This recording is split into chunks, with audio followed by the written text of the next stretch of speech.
Good evening, everybody. Good evening. Good evening. Tonight is Wednesday, August the 18th, 2021, and welcome to this week's favorite edition of Dialogues with Doc. Listen, I am so excited to be with you all on this evening for another awesome and amazing show of Dialogues with Doc. So listen, this has been a crazy day. However, I am here. I am present and accounted for. I am literally just getting home from work. So I am like running and trying to make sure I still put on an awesome and amazing show for my amazing and awesome viewers that tune in and rock with me each and every week. Again, Dialogues with Doc is a platform that was launched during the pandemic just to provide a safe space to talk about a host of different topics. So we've been doing this thing for a little bit over a year now. We've been rocking each and every week. And I'm just so excited to be hanging with you guys once again.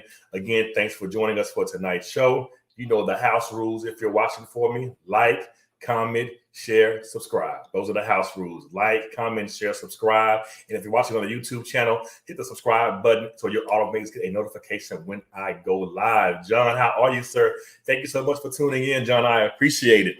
So, guys, I want to know where you are watching from. So if you're watching the show right now, let me know where you're watching from. I want to give you a shout out. I am in the DC area, so I am holding it down for the entire DMV, DC, Maryland, and Virginia. That's where I reside. That's where I live. That's where I work. But I'm also going to hold it down for the Dallas-Fort Worth Metroplex because that's where I was born and that's where I was raised. So I'm holding it down for the DMV and the DFW. So those are the two places that I'm holding it down for on tonight. John, you're in New York. Man, thank you for watching from New York, John. Thank you so much for tuning in tonight. Thank you for watching. So thankful to have you joining us on tonight. And if you're watching from other places, let me know. This show is going to go to higher heights each and every week. And each and every week we bring on a different guest for a one-on-one conversation, or we have a panel discussion about a random topic that I feel needs to be brought to the forefront, and we talk about it and we provide some insight and some dialogue from a different lens. So if you're watching this show for the very first time, thank you for watching. Thank you for tuning in. If you're a repeat watcher, thank you for rocking with me, even on the days when I don't know how the discussion is going or how things may come out, but we just try to be our real authentic selves each and every week as we do this thing for you. Again, if you want to be a blessing to the broadcast, there is a Cash App there's a Cash App sign with a name there. So this is great to do. I am doing this as a one-man show, but it costs a lot to get certain things done. So if you want to sow into the Dialogues with Doc family and just be a blessing to help undergird some of the costs that I incur each and every week by doing this thing, feel free to Cash App me at $ I am Docverde. Also, if you want to be a show sponsor, that is also allowed. We have different sponsorship levels. So if you have a business out there that you want to bring more enlightenment and awareness to, please consider being a show sponsor. This is also the last, we're also in the month of August. So we had our 1-year anniversary show about 2 weeks ago. So if you want to take advantage of the Dialogues with Doc birthday celebration happening at 3050 Company. Our show sponsor tonight is 3050 Company. So go to the www.3050co.com. If you use the code Docverde, you will get a 20% discount off of whatever you find. 3050 is an amazing and awesome brand to support. They have handmade and handcrafted jewelry, handmade and handcrafted lapel pins, and a whole bunch of other stuff. So go over to 3050company.com and use the code Docverde for some awesome and amazing discounts and gifts that are over there. You will like them. You will love them. I am a repeat shopper and I won't send you guys anywhere that I don't patronize myself. So go over there, 3050company.com. Support Brother Jamal Malik, who was a guest about a month ago on the show, doing some amazing things, bringing thoughts and concepts together. All right. So listen, I hope you guys are having an amazing week. We are fully into the back to school mode. As an educator myself, I literally just left work from doing an orientation to be in place to do tonight's show because I have an awesome and amazing topic to talk about tonight in my one-on-one discussion with my amazing guests. To those of you who are educators, thank you for your service. To those of you who are parents, thank you for your service. This has really been a trying time in the COVID pandemic as far as educators and education is concerned. So please, my thoughts and my prayers go out to my fellow educators. My thoughts and my prayers go out to any and everybody that is a parent. It's definitely a crazy time right now to be trying to do this thing and get your kids ready to go back to school. So trust me, as an educator, as a professional, it's a lot for all of us trying to do this thing. But we are here, we are present, we are accounted for, and we're going to do our best as we continue to maneuver through this pandemic and make this thing a whole lot better. So my prayers and my thoughts are with every parent, every educator, every paraprofessional, every food and nutrition person, every person that works in the building, on the sanitation side, all leaders, all teachers, and everybody. This will be an amazing year. We have gone through the worst. It can get worse, but we're going to remain optimistic that all of our students are covered, all of our educators that work with them are covered, and that we will have an awesome and amazing year of education. All right, that's my spiel on educators. Welcome back. We got work to do. Let's make it happen. So listen, tonight's show is I'm excited. I'm excited because it's Wednesday. I get to see you guys. I'm excited because I have some amazing content to bring to you guys on tonight. And I'm excited because I have another awesome and amazing guest joining me. The way this show works, I want you guys to understand that I try to bring awareness and insight to topics that anyone can relate to. The show isn't one-sided in a sense. I try to bring awareness and appreciation to different topics, no matter what they may be. So you may notice I've been in this parenting bag for a minute. One week I had Black foster dads on as my guest. Another week I had a show called Parenting from a Different Lens. So I had someone from the trans community join me as a guest to talk about parenting from a different lens, because I felt like the show Pose has made such an awesome and amazing impact. There was a pocket of individuals that I was forgetting about from a parenting lens. So what about those who join houses and things like that? So I want to bring awareness to parenting from a different lens. So shout out to Jasmine McKenzie in Florida, representing the House of Ebony, for joining me on the show a couple of weeks ago. So I will say tonight, I'm out of my parenting bag. I have an awesome and amazing guest joining me on tonight, and we're not going to talk about parenting at all. We're having a one-on-one conversation with another awesome and amazing brother that is going to be joining me on tonight. And this brother is a mental health advocate and wears a bunch of other hats as well. So we're going to get into some of those things on tonight with my guest. But of course, this is Dialogues with Doc. You guys already know there's only one way that I can and that I will bring my guest on. So again, if you're watching right now, like the broadcast, comment during the broadcast, share the broadcast. And if you're on the YouTube channel, or if you have a YouTube account, subscribe to the YouTube channel as well. Again, I'm going to bring my awesome and amazing guests on. You guys know I can only bring them on one way, the Dialogues with Doc way. So give me a second and I will be right back.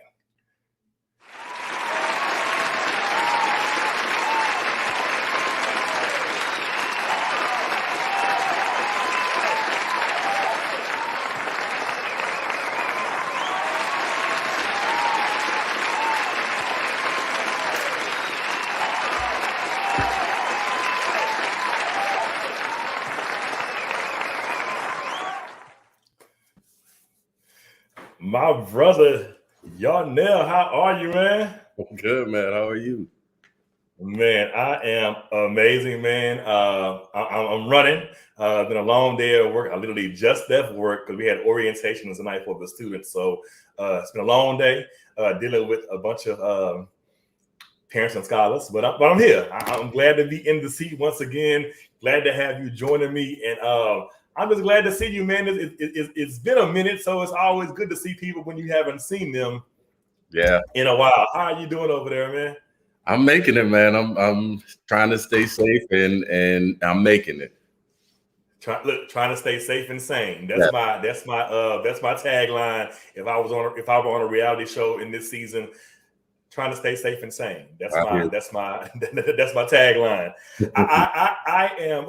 Let me go here. Can you hear me? I don't want to give Teddy Riley vibes on the verses at all. Can you hear me good? I can hear you perfect. Okay, perfect. So, brother, let's start here. I'm going to start surface level before we get into the dialogue. Okay, so let's start with how are you maneuvering through this pandemic? So how has that been going for you? And then if you want to share, are you vaccinated? vaccinated? Yeah, so I think much like everybody else, I have been kind of tiptoeing through. Well, I shouldn't say much like everybody else because there's a lot of people that's not tiptoeing through this whole pandemic thing. But I am extremely cautious. I kind of let my guard down for a minute when it seemed like we were out of the dark and, we weren't doing the whole mask thing. But I'm right back to making sure that I'm social distancing with this new Delta variant and just really being careful. And yes, I am fully vaccinated. So, yeah, it took me a while to get there, but I'm there. No, I understand. You can hear me right, but you were chopping in and out. Did y'all? If you're watching, could you hear what he was saying? I heard the last part about fully vaccinated. Yes, but as you were talking about how you're maneuvering, it was going in and out. Say something for me now. You good? Yeah, can you hear me now? Okay, there you go. Gotcha. Perfect. Okay. John says, "Hey, John's in the building." So let's stay on this vaccine thing for a second. I have my own rationale. I have my own reasons. Why were you hesitant? Because I'm scary. Number one, I don't want to, I don't want the side effects, and I just kind of feel like they rolled it out really fast. I'm grateful that it rolled out as fast as it did, of course, because there were so many people who unfortunately became ill and passed away and did not get an opportunity to get the vaccine. But, it just rolled out so fast.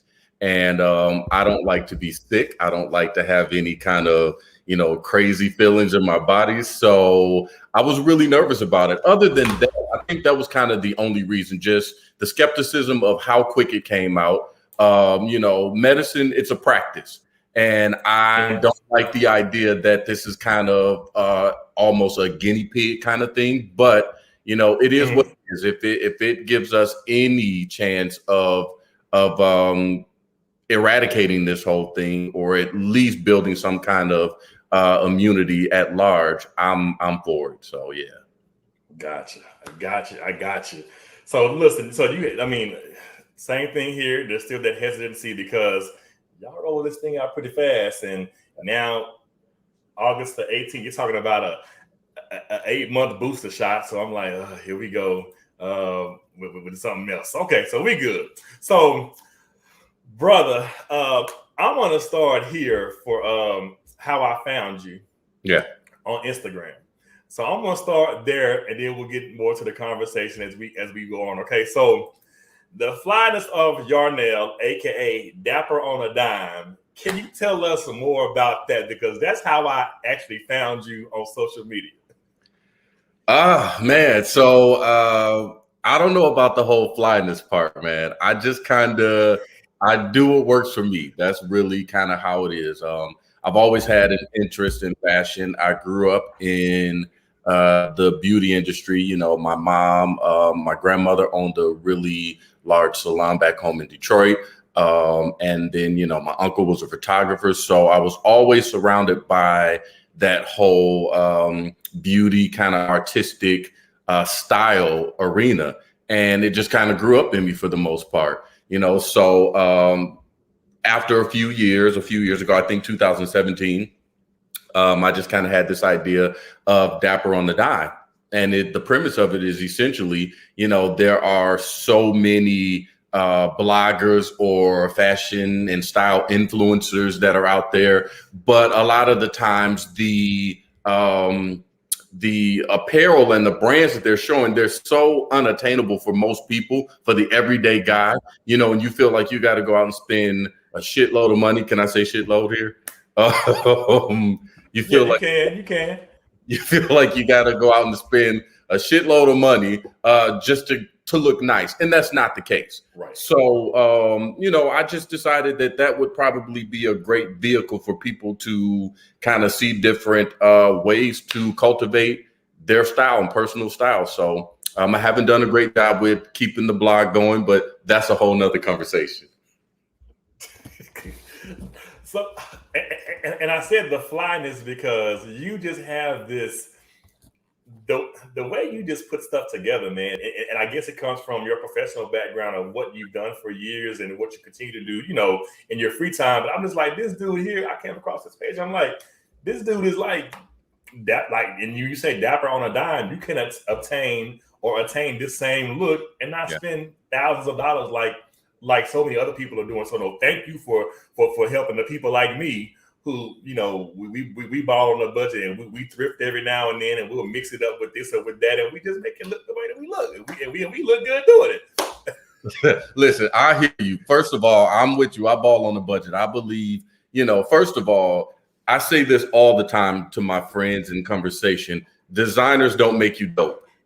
Designer clothes don't make you any more fly or stylish than anyone else.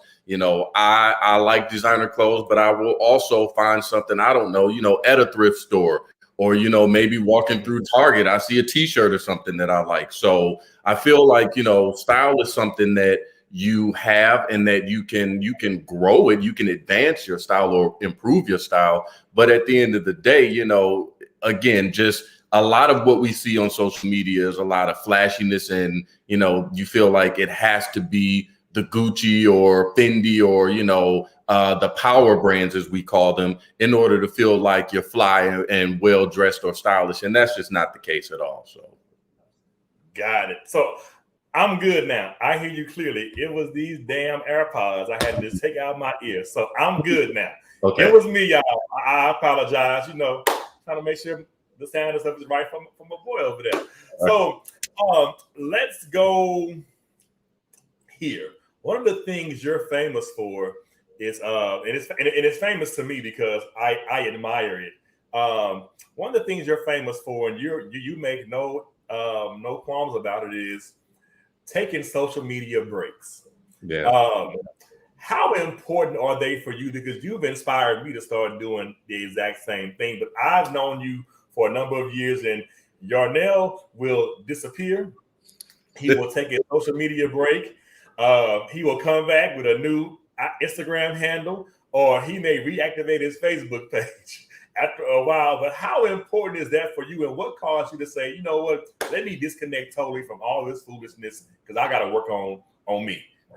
It's exactly what you just said, foolishness. Social media is a great tool if you use it properly, but let's be honest, there are so many people on social media that misuse it. And I think the problem that I have with Instagram or Facebook or Twitter or whatever it is that, it allows idiots to be frank. It allows idiots a voice and a stage, and I can just use Donald Trump as an example. It took them his entire presidency to finally block him after he had insulted pretty much everybody on the planet, and so those kind of things just kind of make me monitor my use, what I put out on social media. And then after a while, I feel like it just becomes too noisy. There's so many voices and quote unquote influencers. So it's, what you should wear, what you should eat, where you should vacation, what TV shows you could watch. I remember a time where you couldn't watch a TV show without people in a certain time zone giving away what's happening. It's just so much noise sometimes that I feel like, listen, I've already got a lot of shit going on in my head. I don't need the voices of the rest of the world on top of the voices in my own damn head. I need to kind of silence it and take breaks from time to time. And I think it's healthy to do that. I think it's really healthy to kind of take a back seat to it. Yeah, most definitely, because we get so caught up in the noise. Like I said, it's the noise. It's the noise for me sometimes. But I'm like, let me just cut this BS off and disconnect to just stay safe and sane. Like we said when we started the show off, like, let me just not even have to deal with all that BS because there's so many distractions that we have to take breaks. And so I admire you for that, because you've inspired me to even say, you know what, I'm fasting from social media for, like, people think fasting always has to be food or something like that. It can be social media. Just let me take a break from this thing and just focus on this or focus on that. That would easily become a distraction for me as I go through my day-to-day routine or as I go through life in general. Another thing I love about you is you are all about empowering yourself, Yeah. and you're unapologetic about it. So I want to go here because there's a T word that people are scared to talk about, but you embrace it, you love it, you're very vocal about it. But therapy can be a good thing, right? Therapy is a great thing, man. What baffles me, and I understand, especially in the African American community and in our culture, I understand the negative stigma that surrounds mental health.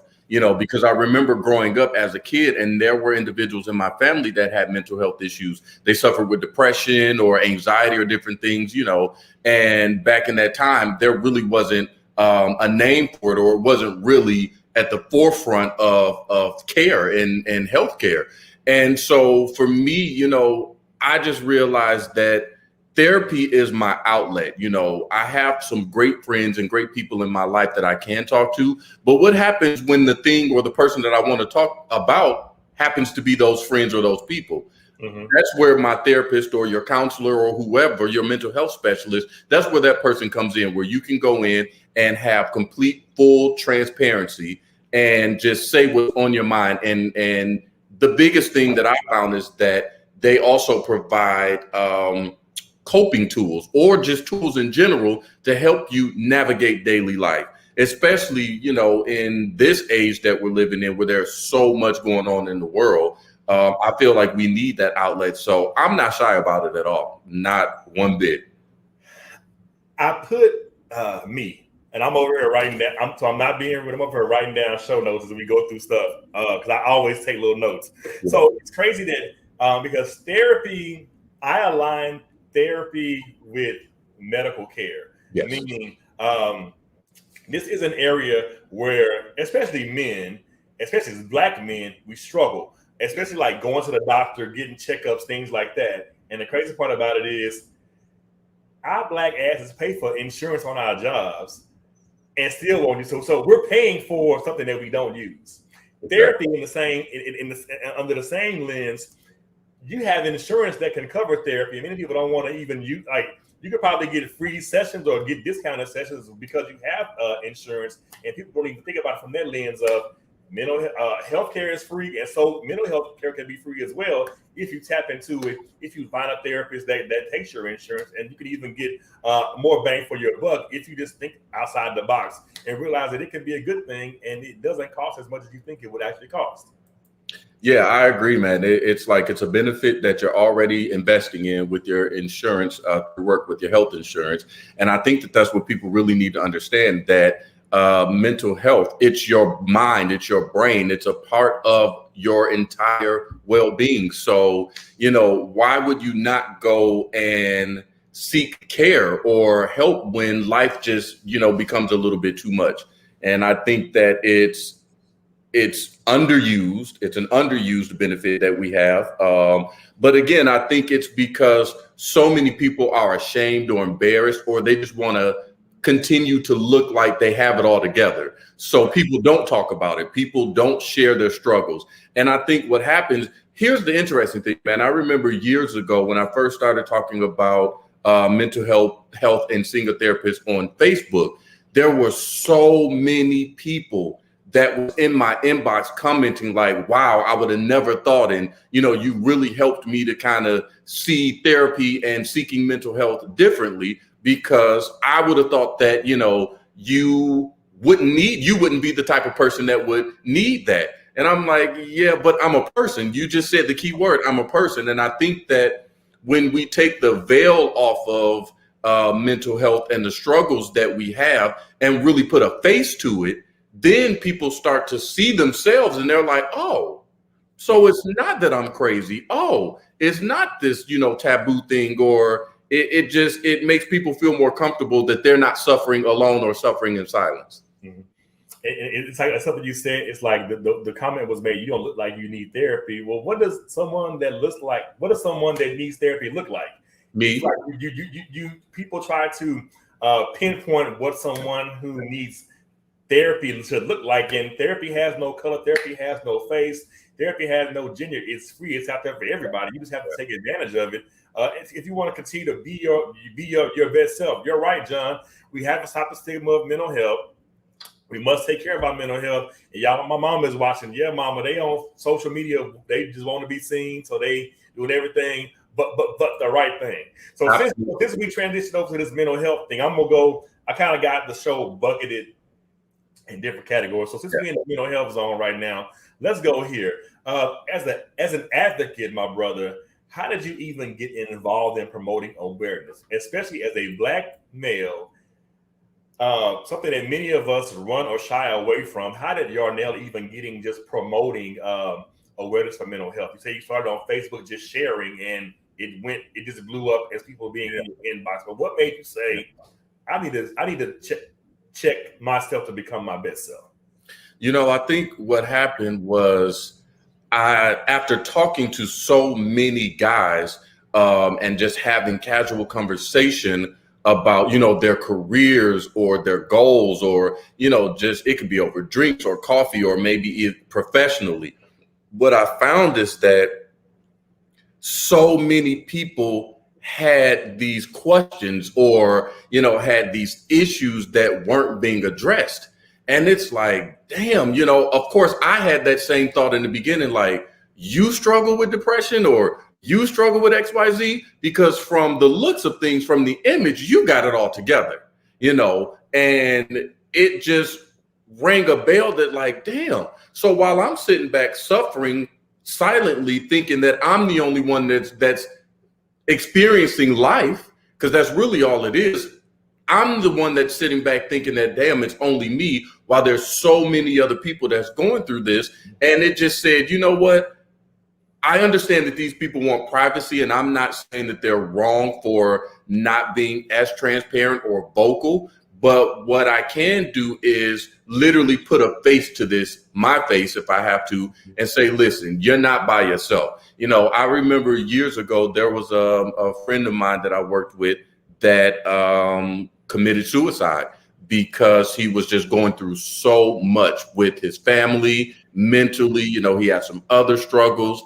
And that was a wake-up call for me, like, damn, people really are hurting out here, and if it takes me putting myself out there a little bit more, obviously within reason, I'm not going to put my whole life story out there, but within reason, if I can put a face to it to say, listen, you're not the only one, or all the shit that you see on social media, everything that glitters ain't gold, then that's the purpose to me. That's the benefit of it. So it really just started from me wanting people to see that people who don't appear to have any kind of issues, it's putting a mask on. Every day we put a mask on to go out and deal with society, but I figured it's time for somebody to take the mask off. And if it's got to start with me, then that's just what it is. So.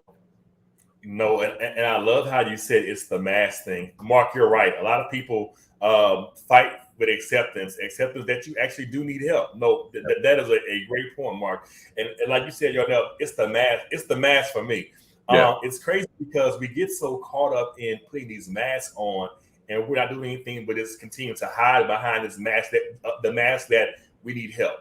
It's crazy because I was at work today, and I work in a high school, and I'm a director of student support services for a high school here in DC. And I was mapping out with my team. We have to rev up the mental health support this year because we have a lot of kids and students coming into our building this year who are still maneuvering through COVID. They're dealing with grief and loss. So grief and loss even extends to people think it's just losing a loved one.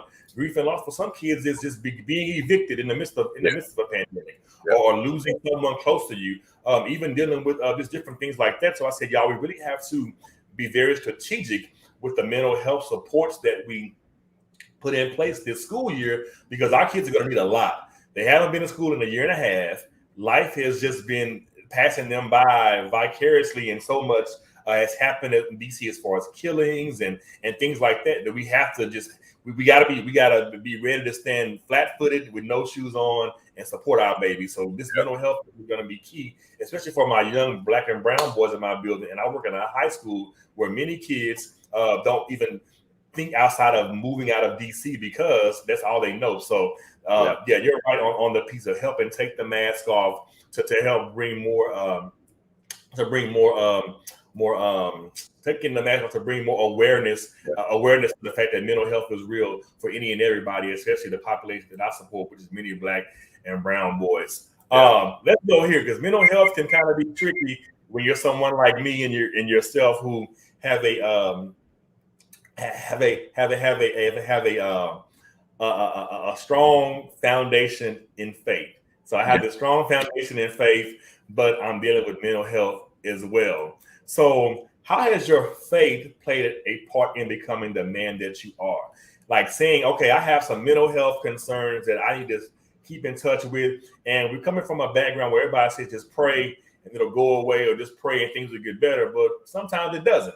Yeah. And my faith, and sometimes your faith will have you think, I can do all things through Christ who strengthens me, but my God, I'm still dealing with and struggling or suffering in silence. So how's your faith played a part in helping you evolve into who you are?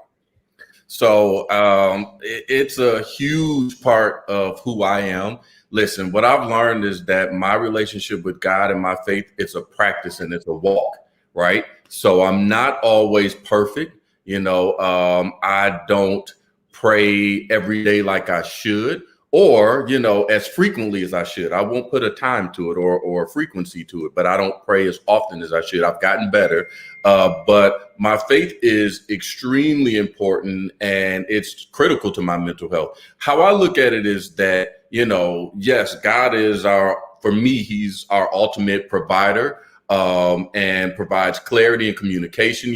That's another thing when I say I need to take social media breaks, because sometimes there's so much chatter that I can't hear from God, if I'm being honest. I can't hear what he's saying to me, even if I've prayed and I've gotten the answer. I can't receive it a lot of times because I'm so busy listening to what everybody else is saying or what's going on in the world. So that's a part of that break as well. But anyway, I think that he's also gifted us with professionals, and people in different arenas that would help aid us and guide us through life. So be it, medicine, be it, music, be it books, be it whatever it is, he's gifted these people with these talents and these skill sets. So why not tap into these resources?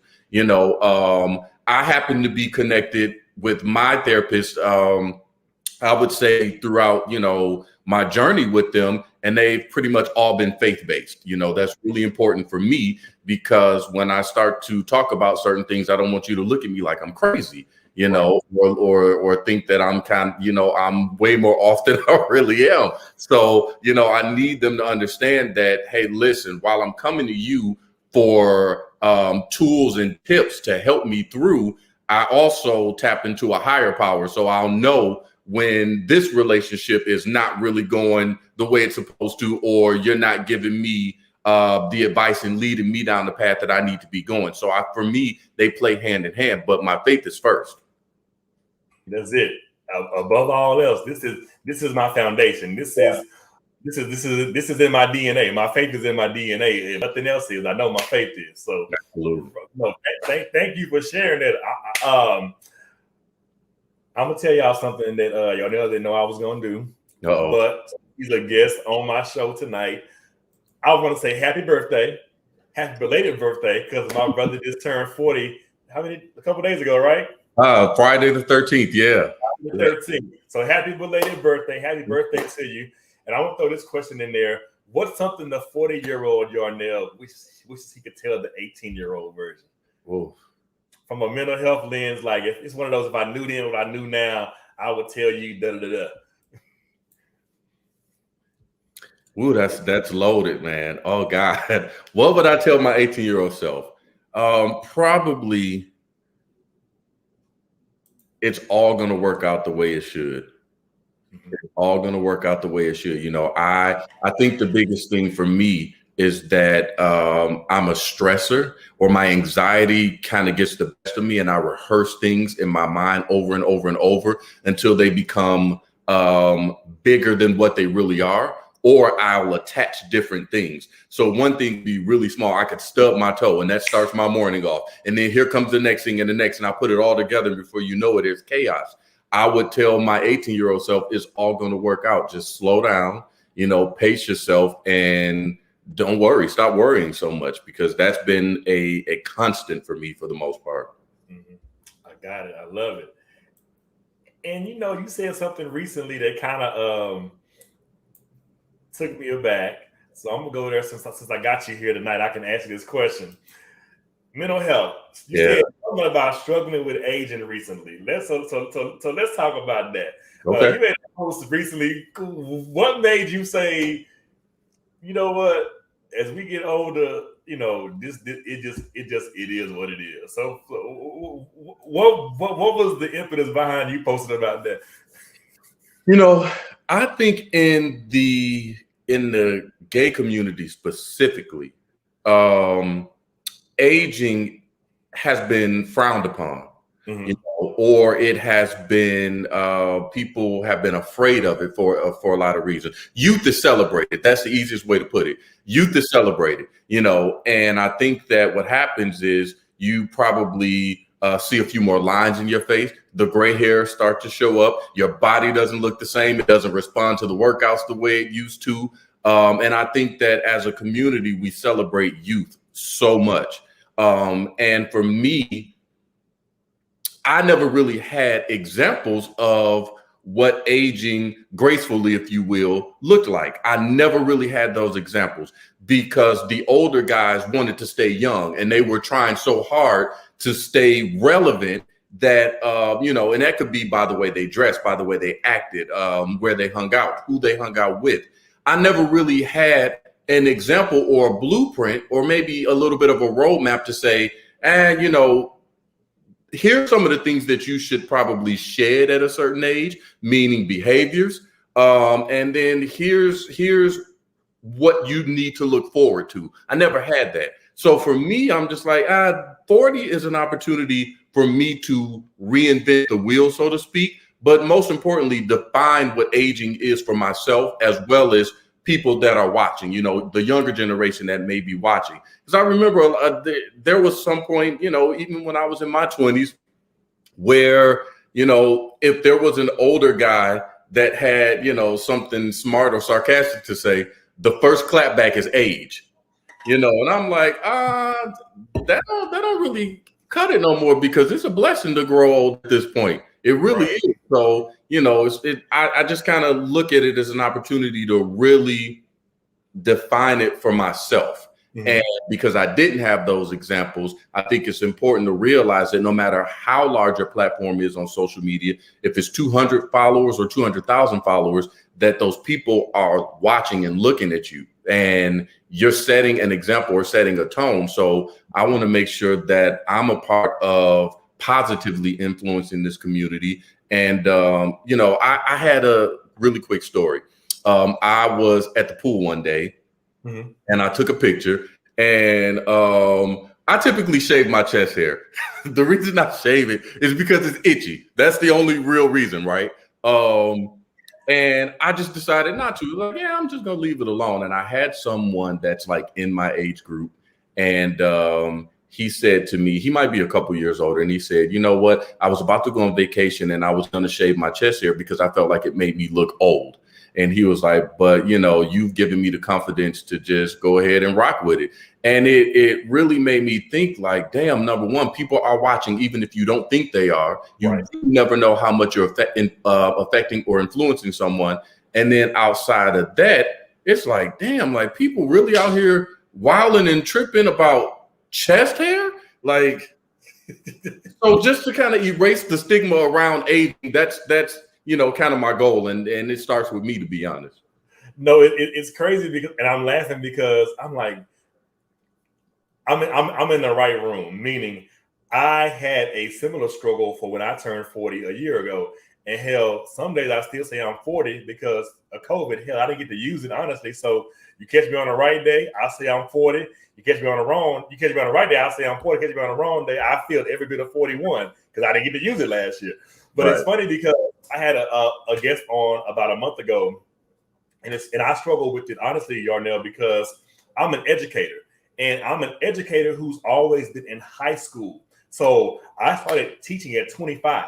So the first group of kids that I taught is now 34. So it's like I see kids that are 34 years old. I'm like, well, dang, like this could literally be one of my former students. So I have people bringing kids into my building now as a high school that are like 18 and the mom is like 40. So I'm like, damn, you started at 12. But it's crazy because now I struggle with turning 40 because the first group of kids I taught is now 34. So it's like, it's like, and as you get older, you run into a former student, they like say something fly to you, and you're like, this don't even sound right. Hey, Dr. Green, and they kind of slide a little something like, you're still one of my former students, and that will never change. Yeah. So I've had my struggles as well with this thing of aging. So I get you, brother. I get you. Since you already dived into the conversation about sexuality, let's go here.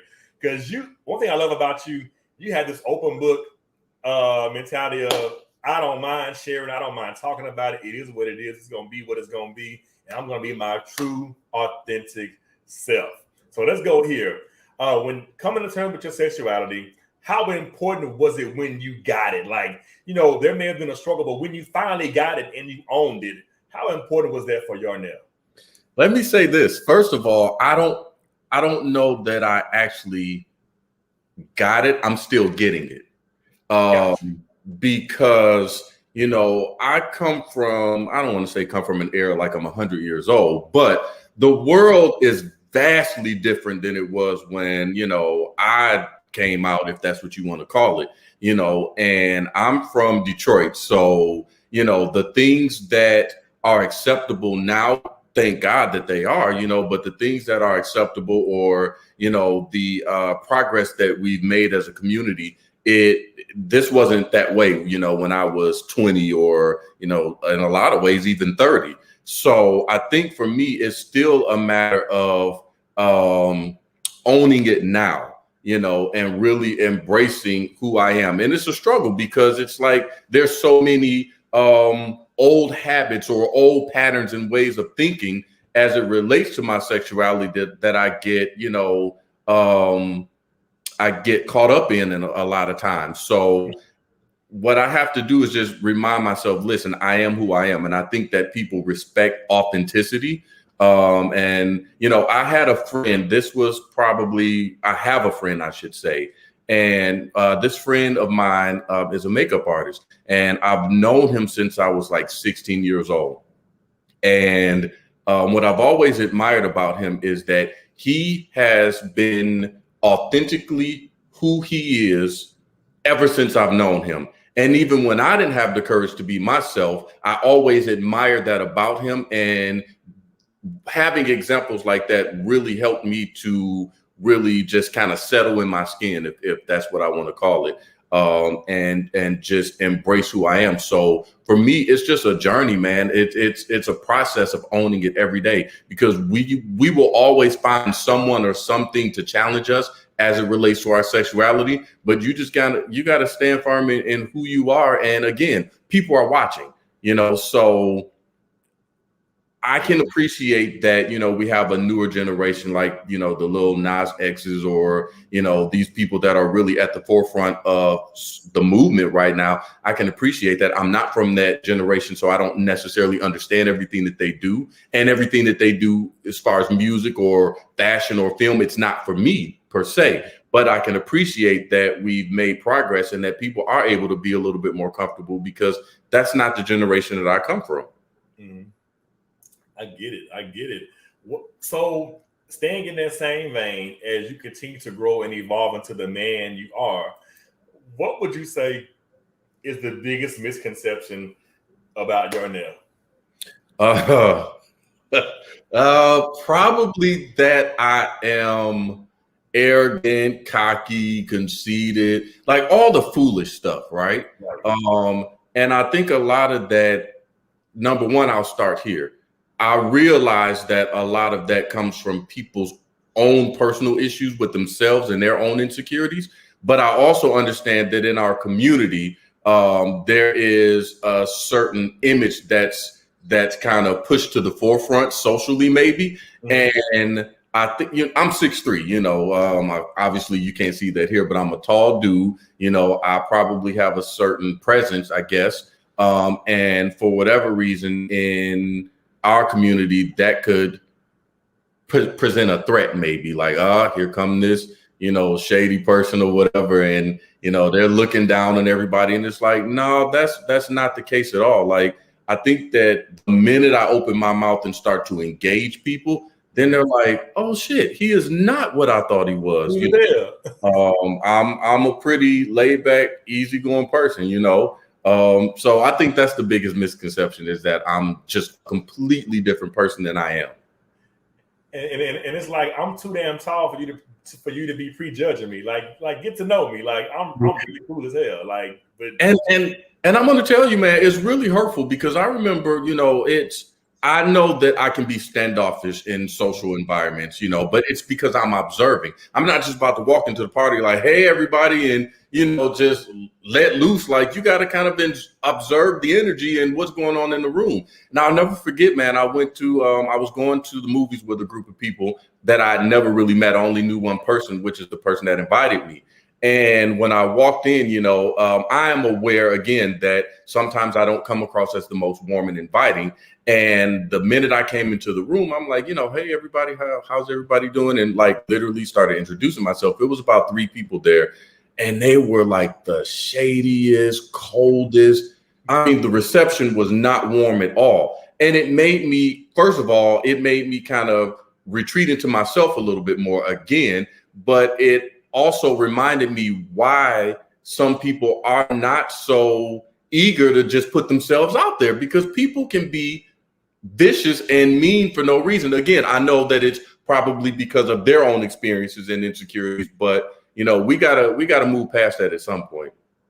You're right, man. It's like people are. I'm gonna be nice tonight and stay off my soapbox, because you summed it up in a nutshell. Like, people are so, and you're like, damn, like, can I just look? I don't care where I go. I'm going in observing. Let me find out what the exit is first. Like, this is me. Let me find out where the closest exit is first of all, just because that's just me. I need to know how to move around, how to maneuver, how to read the room. You're right, John. You got to read the room no matter what room you're in, just to kind of make sure you're centered, and then I'll go from there. So you're on it. Let's go. I'm going here. What was it like growing up for you, and as you continue to evolve into this confident individual that you are?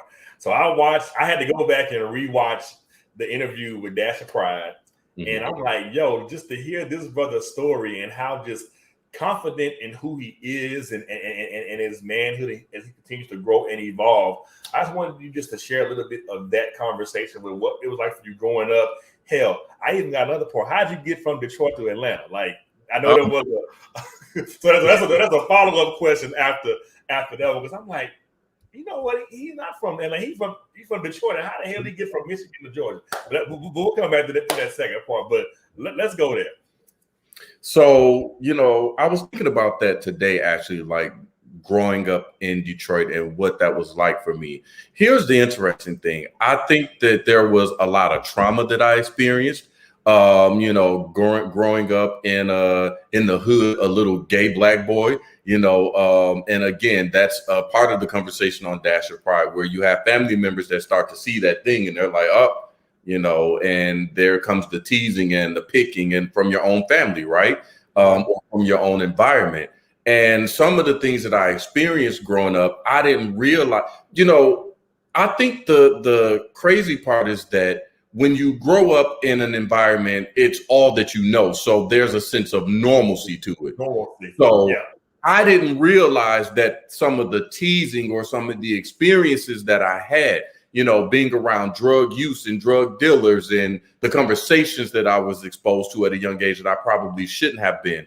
All those things, they felt normal to me because I didn't know anything else, right? But as an adult now, I'm like, well, damn, that was a little fucked up. It probably traumatized me a little bit. And I've carried some of those things into my adulthood.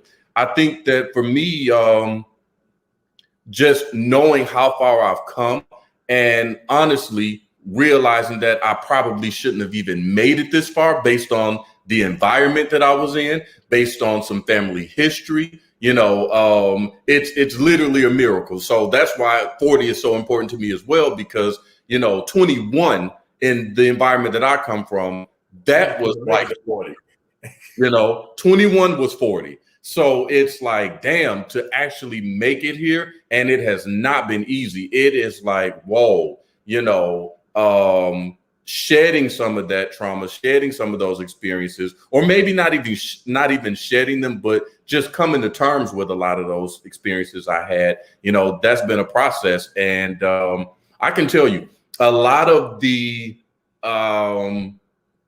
what do I want to call it? I'm trying not to cuss too much. Look, one thing I love about you, you're gonna be your authentic self. So these colorful words, use them. A lot of the bullshit that I went through actually started when I moved to Atlanta. So I think that in the past, I've been here 11 years, and I moved here when I was 28. For me, or about almost 12 years, but for me, a lot of the person that I've become actually started to take place when I moved to Atlanta. When I essentially left the nest, I left my security blanket of my family and my friends, and I pretty much just packed up my shit and I moved, and in my 30s, which is another reason I'm so happy to be out of my 30s, because I spent the last decade growing in Atlanta in my 30s, and I made some terrible mistakes, man. And I think that just kind of owning those mistakes and really learning from them. Some of them I repeated over and over and over. But I made a promise to myself that, yeah, you got to let some of those things go, brother. Like, you are in a whole nother season of your life. You're in a whole nother decade. Leave the things that you did in your 20s and 30s behind. So I think for me that growth is a process still. Brother, you 11 years, man. I didn't realize it's been that long. 11. Almost 12 years. I mean, I was reflecting the other day. I can't believe I've been in DC 5 in November. Like, these years are flying by. Like, here's the thing, man. It's been 11 years, but if I'm being honest, it feels like it's been 20.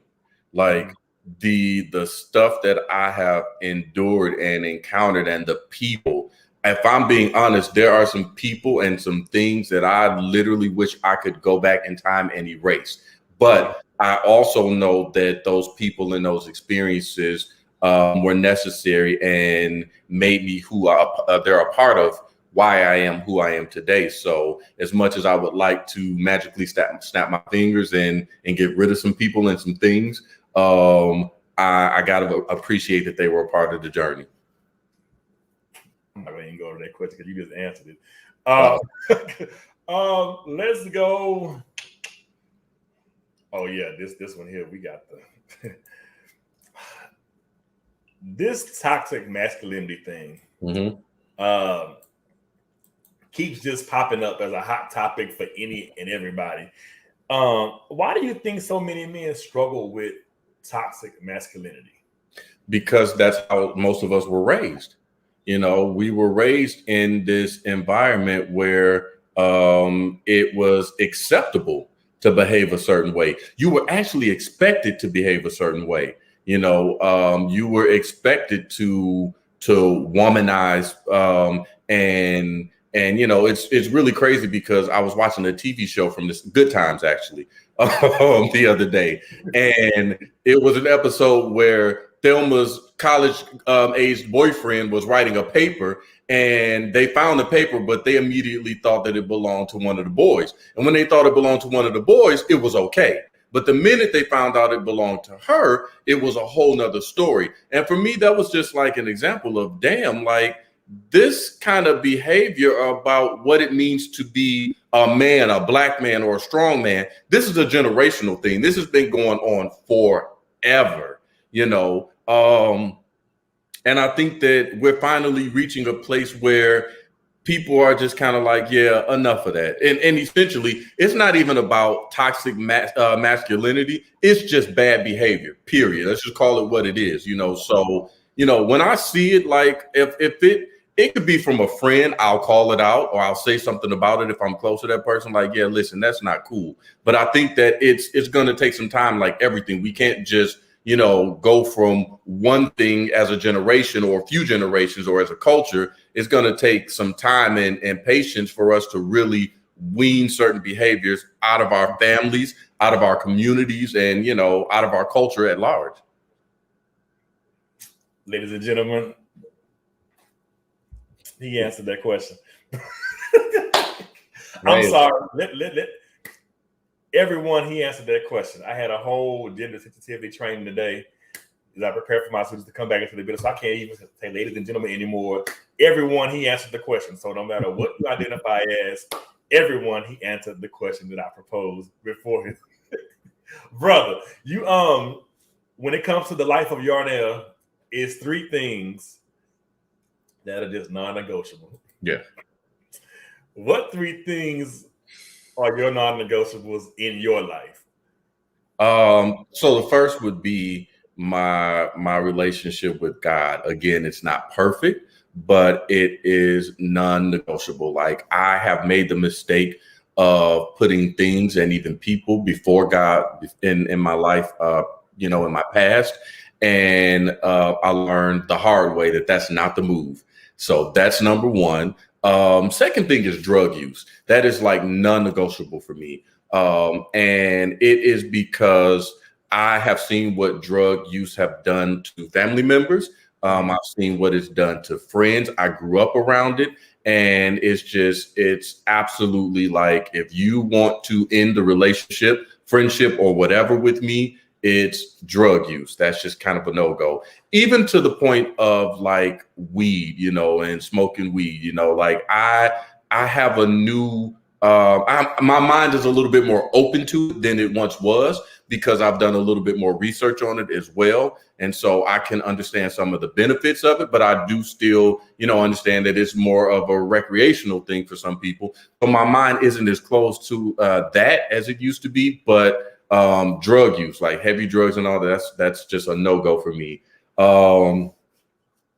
The third thing, I don't really know. I mean, probably your piece. I was just about to say, digging too far up in my business, because I am, as transparent as I am extremely private. You know, I posted probably a month ago, I could be married and have a whole family and you would never know, because it's not your business, you know? So I think that's probably it, digging too deep. And that's even my closest friends know that about me. Like, don't get too far up in my business, because you're going to hit a wall real quick. Like, stop. That's too much. Don't do it. Don't do it, Miss Seeley. So as we grow and evolve as men, sometimes we have to have a thank you, Jesus moment and reflect back on things we may have went through or things we may have gone through that have helped us to evolve. So while you were talking, I came up with another question that I'm going to throw at you. How does reflecting your childhood traumas, when you reflect on it and think back as an adult, where it may have bothered me a couple years ago, it now encourages me as I continue to go on my journey? Man, you know, I think that reflecting on my childhood traumas, it helps me to understand myself better. You know, it helps me to understand some of the decisions that I make. You know, it helps me to understand some of the fears and anxieties that I have surrounding certain things. You know, I'll be transparent about something. When I look at, so I lost a lot of people at a young age in my life. My mom passed when I was 16. My favorite aunt, who essentially raised me, she passed when I was about 14. My grandmother passed when I was 15. And it just kept going and going and going, from favorite cousins, aunts, and uncles. And I would say within a 5 to 7 year period, I probably lost maybe, I'm going to say 7 or 8 people in my family that I was really, really close to. Wow. And that was devastating. So as a result, I created this wall where I did not want to really be close to anybody. And I still struggle with that to this day. Like, one of the biggest struggles in relationships for me, even like romantic relationships, is being affectionate. I come from a very affectionate family. You know, I was a mama's boy, and, you know, that's just kind of who I was. And because of that amount of loss early in my life, and in such a short span of time, it just created this barrier for me to say, "Oh, don't get too close to people because you're going to lose them." And the pain is just unbearable, So I think that just experiences like that, having to reconcile with them at this age, or throughout the past several years, it's been eye-opening, and I've been able to really reach back in my past and just make sense of some of my behavior. Yeah, and are you and how do you fall sibling wise? Are you an only child, or do you have siblings that are older, younger? Where do you fall in the mix of? I'm the youngest, and most people say they can tell. Well, I'm the only, and most people definitely say they can tell. Like, yeah, you got only child syndrome. I'm like, okay, it is what it is, and I'm content being the only. Now, I'm the only one on my mama's side. Now, my daddy, that's another Rolling Stone story for another day. But yeah, I'm the only one over here. So I want to go back to this real quick. Someone may be watching right now. What do you think are some potential signs that there may be some mental health concerns? Someone may be watching that is just thinking, well, could that qualify as mental health, as a mental health concern or whatever? So what do you think are some potential signs that someone may need some help? I think number one, mood swings. Mm-hmm. When someone has like several mood swings throughout the day, I think that is a sign that there's something going on. And I think that people really need to understand that there's a couple things. It could be something that is, it could be. I think that mental health is not always connected to just what's going on in your surroundings or just like overactive thinking. There actually could be, something going on in your body, or in your mind, as far as, biologically something could be going on with you, and you might just need to, get some help. Maybe, there's a chemical imbalance somewhere. So I think that, those mood swings, that is definitely an indicator. I also think that when people start to isolate and kind of distance themselves, that is a very huge sign, because it just kind of shows that they don't necessarily know how to cope, or they're kind of checked out. So if it's someone that's really usually very social or active, and they're not doing the things that they love, that is absolutely a sign. And then I think thirdly, people who say things that are alarming or do things that are alarming. We have this thing in our community, as far as, the African-American community, that, they're just doing that for attention. It's like, yeah, they're probably not just doing this for attention. They are, they're crying out for help, and you probably should listen. So check on them, see if they're okay. Don't just think that they're doing this for attention. Like, yeah, so maybe they are doing it for attention, but that's a flag right there. They need some kind of attention. You just hit the nail on the head right there, And then I just noticed that somebody said sleeping and appetite change. Absolutely correct. Like, when your sleeping habits are disturbed and you're kind of tossing and turning all night, it's probably because you can't turn that thing off in your head that's constantly feeding you bad information or negativity. So that's also a really good point. So no, thank you for sharing that. And then shifting from that vein to therapy again, just take a moment and just encourage someone who may be considering or contemplating getting a therapist. Just like you have a good doctor, there's nothing wrong with having a good therapist. So if you could just pour real quick and encourage someone who may be considering or be on the fence about just looking for a therapist. I would honestly say, at the end of the day, go for it. You have to take care of yourself. A lot of times we are so concerned about the image or keeping up appearances, or, supporting our family members or supporting our friends. We're the person that they run to with all their problems, and it leaves us out, in the open when we want or when we need somebody to confide in and talk to. I would say that you got to pour into yourself before you can pour into somebody else. That's really what it boils down to, So if you're on the fence about it, listen, you're not crazy. There's nothing wrong with you. You're not different. It's not strange. It doesn't mean that you're weak.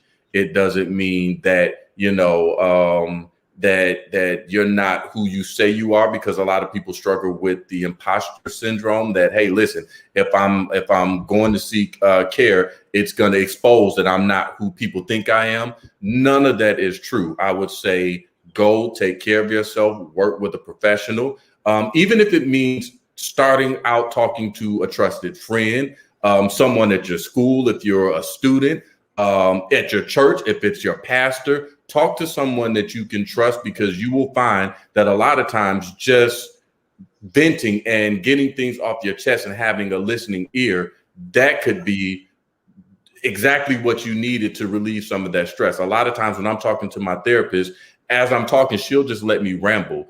And eventually I've worked out the very thing that was stressing me out just by having someone to talk to. So, again, you're not alone in this. Number one, you're not the only one. There are millions of us that are going through the exact same thing and having some of the exact same things exact same thoughts that you're having.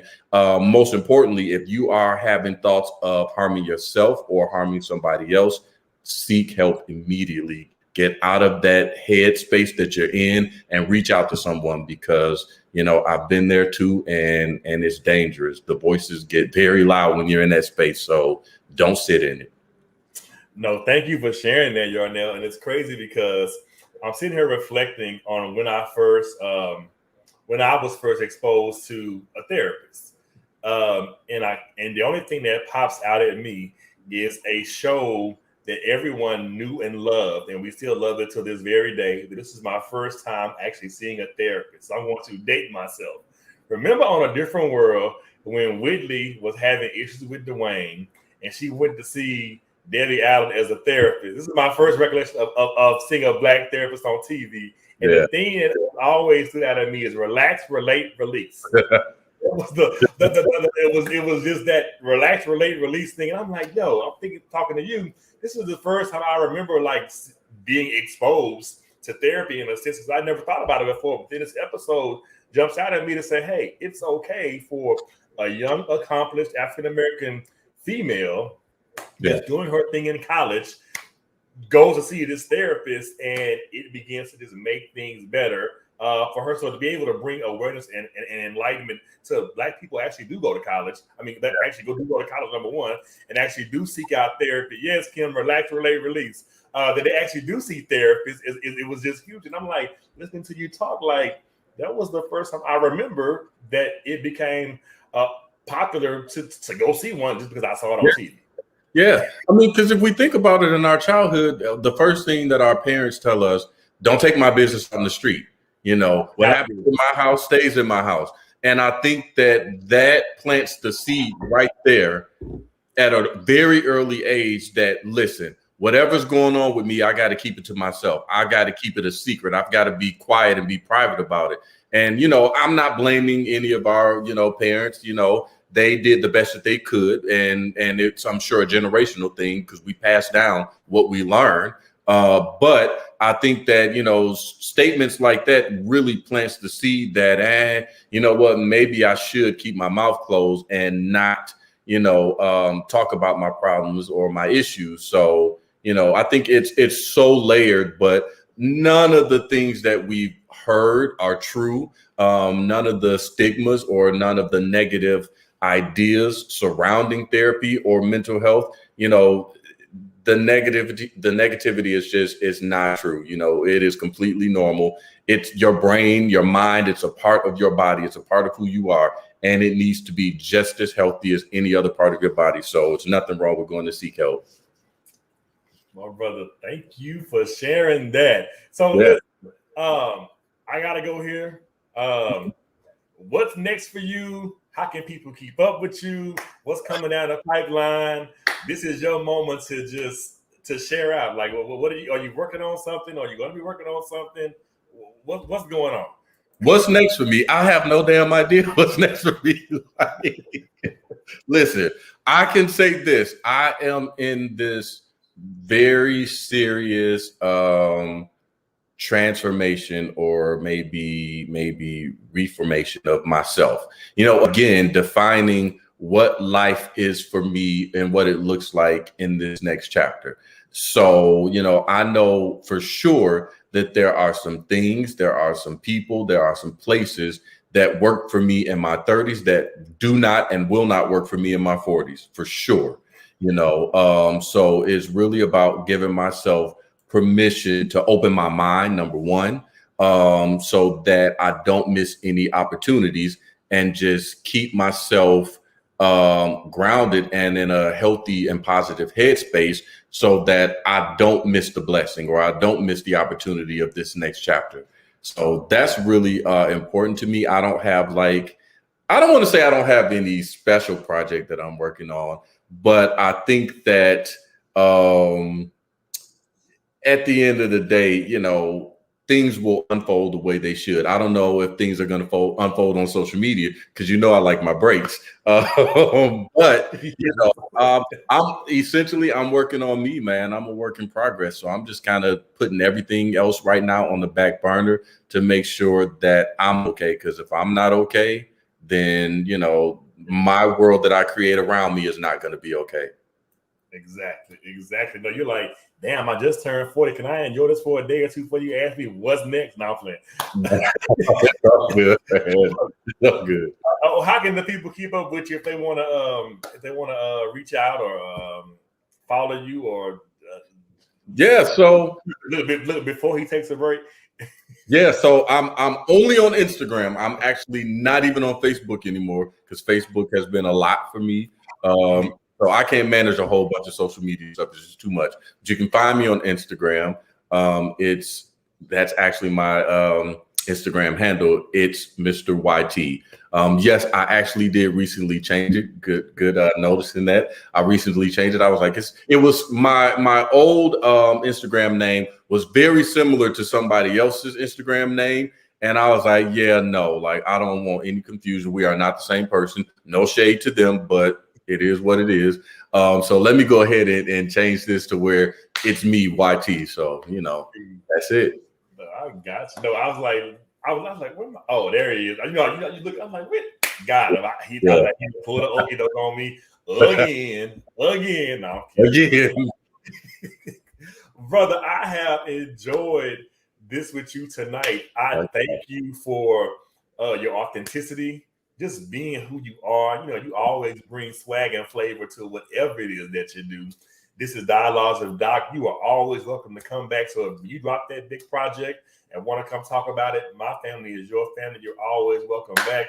I got some other stuff in the works that I'm going to be bringing you back for anyway. So thank you for just saying yes. Take some time out of your busy schedule for joining me on tonight. Guys, he gave you his Instagram handle. It's on the banner at the bottom. Follow him. Keep up with him before he goes ghost again. So when he reactivates, you'll still be in the family and in the fold. This has been this week's edition of Dialogues with Doc. I will see you guys again next Wednesday. I have an amazing show next week. I'm bringing a panel back for the first time in a while, and the topic is going to be Black male sex appeal. So I have some amazing guests joining me next week. I may have another guest joining me as well. So I'll let you guys know once I release the promo soon. But I'll see you guys again next Wednesday at 8 p.m. Eastern Standard Time for Dialogues with Doc. Yarnell, hold on for me. Don't log out, brother, okay? Oh, thank you.